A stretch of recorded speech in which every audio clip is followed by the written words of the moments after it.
जी guys अस्सलाम वालेकुम। उम्मीद है आप सब लोग खैरियत से होंगे। तो आज जो है हमने डिस्कस करना है Lewis concept of acid and base. Lewis concept of acid and base को डिस्कस करने से पहले हम थोड़ा सा रिवाइज कर लेते हैं लोरी ब्रांस्टेड कॉन्सेप्ट को और साथ में आर्हीनियस कॉन्सेप्ट को। लोरी ब्रांस कॉन्सेप्ट में और आर्हीनियस कॉन्सेप्ट में हमने प्रोटॉन की बात की थी, जहाँ पे हमने कहा था कि प्रोटॉन जो है वो ट्रांसफ़र होगा। फॉर एग्जांपल हमने HCl को वाटर के साथ रिएक्ट करवाया था, मतलब एक्वस सॉल्यूशन में आर्हेनियस के अकॉर्डिंग। ठीक है, तो हमने क्या किया था, हाइड्रोनियम आयन बना था और साथ में हमारे पास क्लोरीन माइनस की फॉर्म में, क्लोराइड आयन के फॉर्म में प्रेजेंट हुआ था। ठीक है, तो इसमें भी क्या हुआ था कि हमारा H+ जो है वो प्रोटॉन जो है वो मूव किया था। ठीक है, तो हमने कहा था जब प्रोटॉन जो है वो डोनेट होता है और जो बेस होती है हमारी वो क्या करती है, प्रोटॉन एक्सेप्ट कर लेती है, तो हमारे पास क्या होता है, आर्हीनियस के मुताबिक हमारे पास ये क्या होता है, रिएक्शन प्रोसीड करता है। ठीक है, तो इसके अलावा जो हमने बात की थी लोरी ब्रांस्टेड के मुताबिक, तो लोरी ब्रांस्टेड में हमने क्या किया था कि इसके साथ हमने बेस को अमोनिया को ले लिया था। ठीक है, और हमने कहा था कि अमोनिया जो है वो क्या करेगी, एक्सेप्ट करती है किसको, प्रोटॉन को। जब आयनाइजेशन होती है HCl की तो H+ और Cl- आता है, तो हमारे पास आयनाइजेशन के नतीजे में और अमोनिया क्या होता है, नाइट्रोजन एक्सेप्ट कर लेती है हाइड्रोजन को। ठीक है, प्रोटॉन को एक्सेप्ट कर लेती है। तो ये हमने देखा था लोरी ब्रांस्टेड कॉन्सेप्ट में। ठीक है, आर्हेनियस और लोरी ब्रांस्टेड कॉन्सेप्ट को हमने डिटेल में अगेन डिस्कस कर लिया है। अब हम देख लेते हैं Lewis concept of acid and base. इसमें हमने दो चीज़ों को जहन में रखना है। एक चीज़ जो आपने जहन में रखनी है, इसमें हम लोन पेयर की बात करेंगे, जिसे हम इलेक्ट्रॉन पेयर भी कहते हैं। ठीक है, इलेक्ट्रॉन पेयर की बात करेंगे, इलेक्ट्रॉन पेयर की बात करेंगे। और इसमें हम कहेंगे जब हमारे पास एसिड वो सब्सटेंस होगा जो क्या करेगा, एक्सेप्ट करेगा पेयर ऑफ इलेक्ट्रॉन। ठीक है, एक्सेप्ट करेगा जब पेयर ऑफ इलेक्ट्रॉन, तो वो हमारे पास क्या होगा, एसिड होगा। ठीक है, और हम कह देते हैं कि बेस हमारे पास क्या होगा, वो क्या करेगा, डोनेट करेगा पेयर ऑफ इलेक्ट्रॉन, तो हमारे पास क्या होगा, बेस होगा। ठीक है, डोनेट करेगा तो वो हमारे पास क्या होगा, बेस होगा। इलेक्ट्रॉन पेयर की बात कर रहे हैं, लुईस ने क्या कहा है, लुईस के कॉन्सेप्ट के मुताबिक एसिड बेस वो होता है जिसमें इलेक्ट्रॉन पेयर की रिवॉल्विंग होती है। ठीक है, इलेक्ट्रॉन पेयर ट्रांसफर किया जाता है जब आपके पास कोई सब्सटेंस क्या करे, एक्सेप्ट करेगा इलेक्ट्रॉन पेयर, वो क्या होगा, आपका एसिड होगा, और जो डोनेट करेगा वो आपका बेस होगा। ठीक है, तो इस बेस पे एसिड और बेस को हम देख लेते हैं। हमारे पास एक एग्जाम्पल जो आपके बुक में मेंशन है वो है हमारे पास BF3 एंड BF3 का रिएक्ट करवाया गया है अमोनिया NH3 के साथ। ठीक है, तो इस रिएक्शन को मैं खोल कर लिखती हूँ ताकि आप लोगों को डिटेल में समझ आ जाए। तो इस रिएक्शन को लिखते हैं हम, हमारे पास बोरोन है, बोरोन का हमें पता है कि एटॉमिक नंबर हमारे पास कितना होता है, 5 होता है। ठीक है, बोरोन का एटॉमिक नंबर हमारे पास 5 होता है बेटा। ठीक है, इसके इलेक्ट्रॉनिक कॉन्फ़िगरेशन में हमारे पास 1s में 2 इलेक्ट्रॉन चले जाते हैं और फिर आ जाता है 2p में हमारे पास 3 इलेक्ट्रॉन रह जाते हैं। ठीक है, 2p में हमारे पास कितने इलेक्ट्रॉन रह जाते हैं, 3 इलेक्ट्रॉन। अब हमारे पास वैलेंस इलेक्ट्रॉन जो हमारे पास वैलेंस शेल में होंगे वो कौन से हैं, 3 इलेक्ट्रॉन्स। ठीक है, इसीलिए हमारे पास ब्रिलियम क्या बोरोन क्या होगा, B। उसके साथ हम क्या करते हैं, 3 इलेक्ट्रॉन्स को मेंशन करते हैं। ठीक है, 1 2 एंड 3। और इसी तरह से फ्लोरीन है हमारे पास, फ्लोरीन का हमारे पास एटॉमिक नंबर कितना होता है, फ्लोरीन का हमारे पास 17 होता है। तो 1s2 इलेक्ट्रॉनिक कॉन्फ़िगरेशन के मुताबिक 2p6 3s2। ठीक है, ये कितने हो गए, 10 हो गए, और फिर आगे जो है वो 3p में हमारे पास 7 आ जाते हैं। तो इसका मतलब है इसके वैलेंस शेल में हमारे पास कितने इलेक्ट्रॉन हैं, 7 इलेक्ट्रॉन है। ठीक है, इलेक्ट्रॉनिक कॉन्फ़िगरेशन हम डिटेल में कर चुके हैं, इसीलिए मैं आपको इतना उलझाऊंगी नहीं। ठीक है, जो वैलेंस शेल होता है उसमें जो इलेक्ट्रॉन प्रेजेंट होते हैं उसकी बेस पे आप क्या करते हो, इसमें बॉन्डिंग करते हो शो। तो फ्लोरीन के हमारे पास कितने इलेक्ट्रॉन होंगे, 7 होंगे। तो हर फ्लोरीन के पास कितने इलेक्ट्रॉन हैं, 7 इलेक्ट्रॉन हैं। ठीक है, 7 हर फ्लोरीन के पास हमारे पास कितने इलेक्ट्रॉन हैं, 7 इलेक्ट्रॉन हैं। 3 फ्लोरीन मिल गए। ठीक है,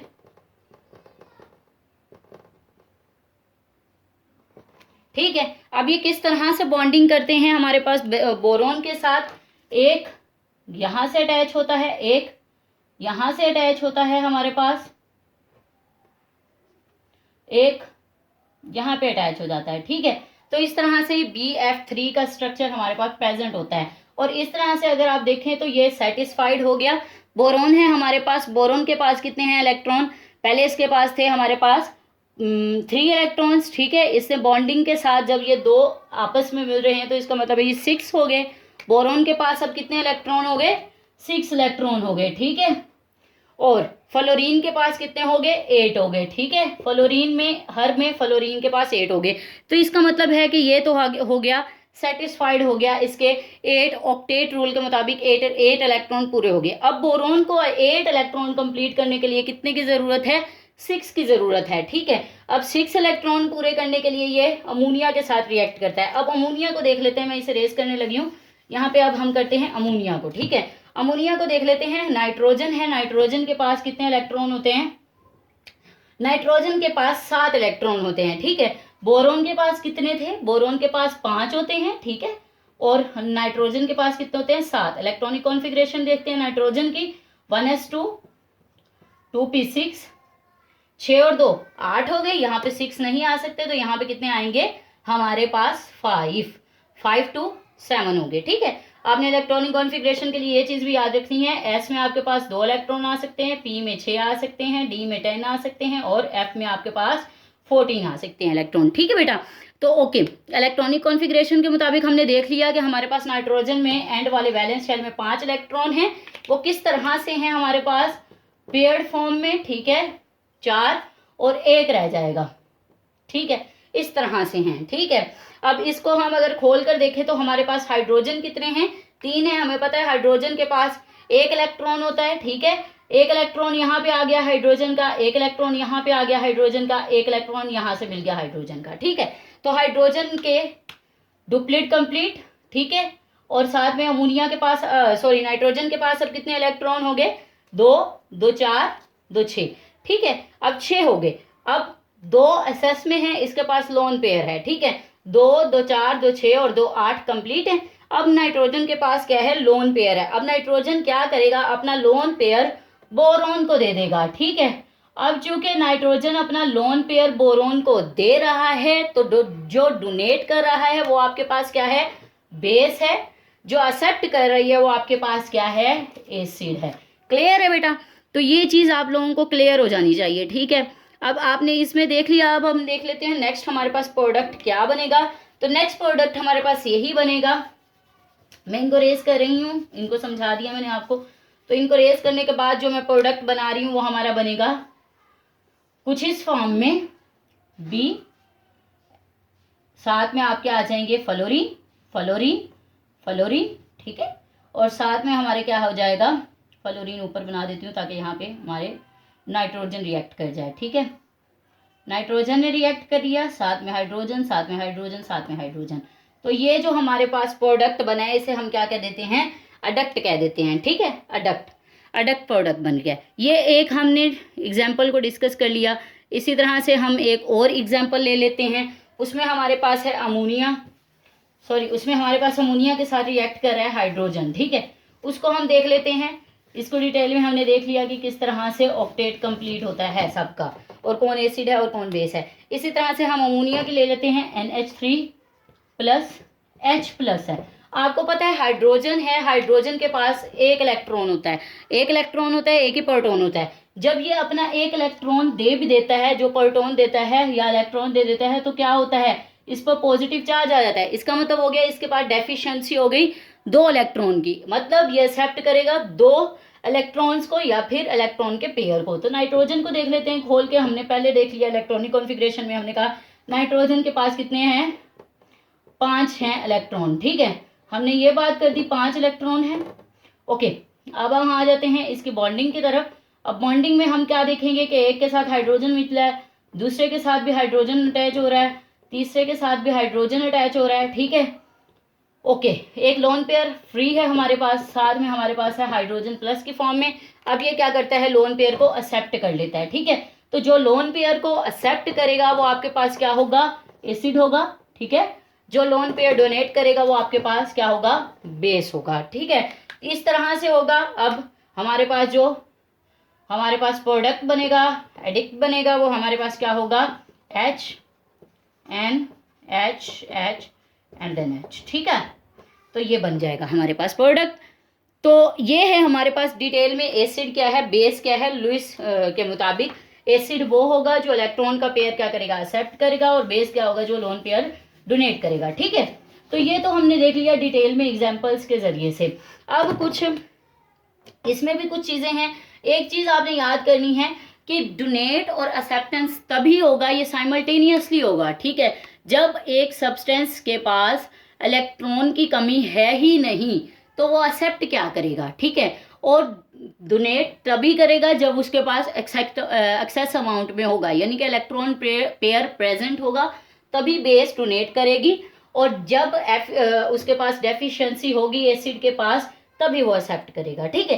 तो ये बात एक आपने जहन में रखनी है। इसके अलावा कुछ यहाँ पर और पॉइंट्स भी दिए गए हैं। उन्होंने कहा है कि इस कॉन्सेप्ट के अकॉर्डिंग जो है एसिड, उसमें हमारे पास लोन पेयर का जो सेंट्रल एटम है उसका इनकम्प्लीट ऑक्टेट होना जरूरी है। ऑक्टेट मतलब उसका जो ऑक्टेट रूल है, मतलब 8 इलेक्ट्रॉन वैलेंस शेल में कम होना जरूरी है, ठीक है, 8 शेल ना हो।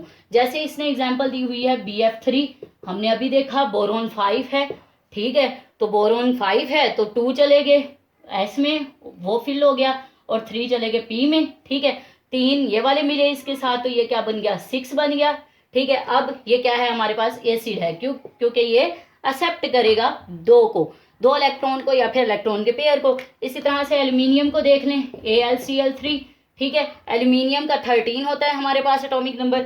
अच्छा, अगर एटॉमिक नंबर 13 होता है इसका मतलब है 1s2 2p6, ठीक है, आगे 3s2 एंड 3p हमारे पास 3 आ जाता है, ठीक है। जब 3 इसका होगा प्लस 3 हमारे पास 6 हो गया, इसका मतलब है ये भी लोन पेयर को एक्सेप्ट कर लेगा इलेक्ट्रॉन के, इसीलिए ये भी हमारे पास क्या होगा, एसिड होगा, एंड सो ऑन। जो आगे एग्जांपल्स दी गई हैं वो भी सारी, ठीक है।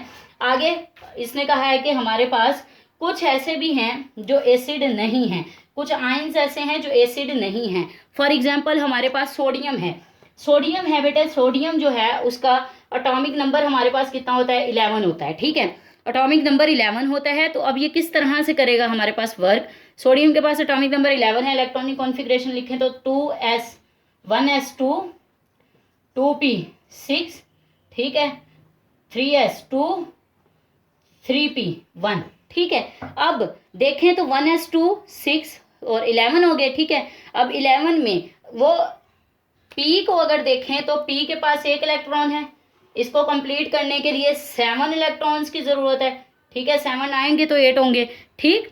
तो अब ये क्या करता है, ये कहता है कि मैं 7 लेने की बजाय मैं ऐसे करता हूँ, अपने 1 इलेक्ट्रॉन दे देता हूँ, और क्योंकि मेरा s2 फुल फील्ड है इसीलिए मैं स्टेबल रह सकता हूँ, ठीक है। अब सोडियम क्या करता है, अपना 1 इलेक्ट्रॉन दे देगा। जब कोई एटम अपना 1 इलेक्ट्रॉन देता है तो उस पर क्या होता है, पॉजिटिव चार्ज आ जाता है, सोडियम Na+ की फॉर्म में क्या हो जाता है, स्टेबल हो जाता है। क्योंकि इसने इलेक्ट्रॉन, अब ये स्टेबल है, ये क्या करेगा, इलेक्ट्रॉन्स को डोनेट नहीं करेगा, ना ही एक्सेप्ट करेगा, इसीलिए ये क्या है, ना एसिड है ना ही ये बेस है, ठीक है, ये दोनों ही नहीं है। इसी तरह से आगे पोटाशियम है, कैल्शियम है, वो भी ऐसे ही है, ठीक है। पोटाशियम में हमारे पास 39 है इसका, और वैसे इसका जो हमारे पास एटॉमिक नंबर है वो 9 आ जाता है। उसमें फिर आगे जाते हैं तो फिर 9 को आप कैंसिल आउट करें तो हमारे पास पीछे 3 आ जाता है, और वो भी जो है वो कहता है मैं एक्सेप्ट नहीं करता, मैं दे देता हूँ, तो पॉजिटिव चार्ज आ जाता है। इसी तरह कैल्शियम पे भी पॉजिटिव चार्ज आता है, पोटाशियम पे भी, कैल्शियम पे भी। लेकिन 2 इलेक्ट्रॉन 2 कैटाइंस ऐसे हैं जो क्या कहते हैं कि हम एसिड बनाते हैं, उनमें आ जाता है आपके पास हाइड्रोजन H+, ठीक है। H+ क्या कहता है, इसके पास 1 इलेक्ट्रॉन होता है, ठीक है। अब ये क्या करता है, अपना 1 इलेक्ट्रॉन दे देता है तो इस पे पॉजिटिव चार्ज आ जाता है। अब इसके पास 2 इलेक्ट्रॉन की कमी रह गई, ठीक है, अपना s शेल को कंप्लीट करने के लिए इसके पास 2 इलेक्ट्रॉन की कमी है, तो ये क्या करेगा, इजीली लोन पेयर को क्या कर लेगा, एक्सेप्ट कर लेगा किसी भी सब्सटेंस के, तो इसीलिए ये हमारे पास क्या हो जाएगा, एसिड हो जाएगा, ठीक है। इसी तरह बेस की डेफिनेशंस की हुई हैं। बेस हमारे पास उन्होंने बताया हुआ है कि बेस जो है हमारे पास एग्जाम्पल आयन में दी हुई है, उन्होंने कहा अमोनिया हमारे पास बेस है NH3, क्योंकि इसके पास लोन पेयर प्रेजेंट है। हमें पता है नाइट्रोजन में कितने इलेक्ट्रॉन हैं, 5 इलेक्ट्रॉन हैं, ठीक है, 5 इलेक्ट्रॉन हैं, इसका मतलब है 3 हाइड्रोजन के सारे अटैच हो गए, 2 जो हैं वो बिल्कुल फ्री हैं, ये किसी सब्सटेंस को इलेक्ट्रॉन पेयर दे सकता है, ठीक है। उसके बाद उन्होंने 8CH2 की बात की हुई है। आर हमारे पास एल्काइल ग्रुप है, इसमें CH3 लग सकता है आर की जगह पे। तो इसमें क्या है हमारे पास, मैं अभी आपको बॉन्डिंग इसकी भी शो करके दिखा देती हूँ, ठीक है। इसमें क्या होता है, NH2 है साथ में हमारे पास, साथ में लोन पेयर है। कार्बन है, कार्बन के पास 4 इलेक्ट्रॉन होते हैं, ठीक है। 4 इसे चाहिए होते हैं अपने ऑक्टेट 8 इलेक्ट्रॉन वैलेंस शेल में कंप्लीट करने के लिए। 3 हाइड्रोजन के साथ बन गए, ठीक है। तो अब 7 हो गए, तो एक नाइट्रोजन का ले लेता है और क्या हो जाता है, 8 हो जाता है। तो ये स्टेबल हो जाता है। और लोन पेयर जो है वो प्रेजेंट है हमारे पास नाइट्रोजन, क्योंकि 5 इलेक्ट्रॉन नाइट्रोजन के पास होने चाहिए। तो 2 हाइड्रोजन, ठीक है, और 2 वैलेंस शेल वाले इलेक्ट्रॉन जो हमारे पास लोन पेयर के फॉर्म में है, और एक ये, ठीक है। तो ये टोटल हो गए 5, ठीक है। ये क्या करता है, अपने एक इलेक्ट्रॉन अपना लोन पेयर दे सकता है, इसीलिए ये क्या है हमारे पास बेस है, ठीक है। तो बेस क्योंकि इलेक्ट्रॉन पेयर क्या कर सकती है, डोनेट कर सकती है। इसी तरह से आर सिंगल बॉन्ड OH है, ठीक है। इसमें क्या है हमारे पास, ऑक्सीजन को देखा जाए तो ऑक्सीजन के पास 6 इलेक्ट्रॉन होते हैं, ठीक है। 6 इलेक्ट्रॉन में इसके पास एक जो है वो कार्बन अराइल अगर ग्रुप को देखें तो ये अल्काइल ग्रुप को अगर हम कार्बन के साथ चेंज करें CH3 के साथ, तो क्या है, कार्बन के 4 वैलेंसी पूरी है। ऑक्सीजन के पास 6 इलेक्ट्रॉन होते हैं, ये क्या करता है, 2 लोन पेयर यहाँ पे भी प्रेजेंट है, तो ये 2 अपने लोन पेयर दे सकता है, यानी कि इलेक्ट्रॉन पेयर दे सकता है, ठीक है बेटा। तो ये है हमारे पास, चूंकि ये दे सकता है, डोनेट कर सकता है, इसीलिए ये हमारे पास बेसिस है। इसी तरह से हमारे पास क्लोराइड आयन है। क्लोराइड आयन भी हमारे पास क्या है, बेस है। कुछ उन्होंने कहा है कि negatively charge species are anions, for example chloride, cyanide and etcetera are the bases. Bases किस तरह से है, जैसे क्लोरीन है। क्लोरीन क्या कर रहा है, क्लोरीन के पास वैलेंस शेल में 7 इलेक्ट्रॉन होते हैं। ये क्या करता है, एक को एक्सेप्ट करता है, अपना ऑक्टेट कंप्लीट करता है। चूंकि ये क्या कर रहा है, एक को एक्सेप्ट करने के बाद अपना ऑक्टेट कंप्लीट कर सकता है, 7 + 1 हो जाएगा तो 8 हो जाएगा। क्लोरीन क्लोराइड की फॉर्म में प्रेजेंट होता है, ठीक है। इसीलिए ये हमारे पास क्या है, बेस है, ठीक है बेटा। तो ये है हमारे पास कंप्लीट इसका टेक्सचर हमने देख लिया। तो अब हम जो है लुईस, हमने एसिड बेस कॉन्सेप्ट को हमने डिटेल में डिस्कस कर लिया है, लुईस एसिड बेस कॉन्सेप्ट को, ठीक है। क्लोराइड आयन है क्योंकि अब ये नेगेटिव चार्ज इसके पास है, ठीक है। अब ये क्या कर सकता है, ये शिफ्ट कर सकता है नेगेटिव चार्ज को, किसी को भी दे सकता है, ठीक है। तो जब ये डोनेट कर सकता है तो इसका मतलब है ये हमारे पास बेस है। तो ये है हमारे पास लुईस एसिड बेस कॉन्सेप्ट, ठीक है। इसके बाद हम डिटेल में देखेंगे हमारे पास फिजिकल एंड केमिकल प्रॉपर्टीज होंगी एसिड बेस की, ठीक है, 60 की, उन्हें हम डिटेल में देखेंगे। तो लुईस एसिड बेस आपसे कॉन्सेप्ट जो है, ये डेफिनेशन पूछी जा सकती है एसिड बेस की, या फिर आपसे एग्जाम्पल को एक्सप्लेन करवाया जा सकता है, ठीक है। आपके पास ये लॉन्ग क्वेश्चन में भी आ सकता है। अगर लॉन्ग क्वेश्चन में आएगा तो आप अमोनिया की और हाइड्रोजन के साथ NH2 की, ठीक है, NH3 की हाइड्रोजन के साथ, और साथ में आपने बोरोन फ्लोराइड की और अमोनिया की एग्जाम्पल को लाजमी मेंशन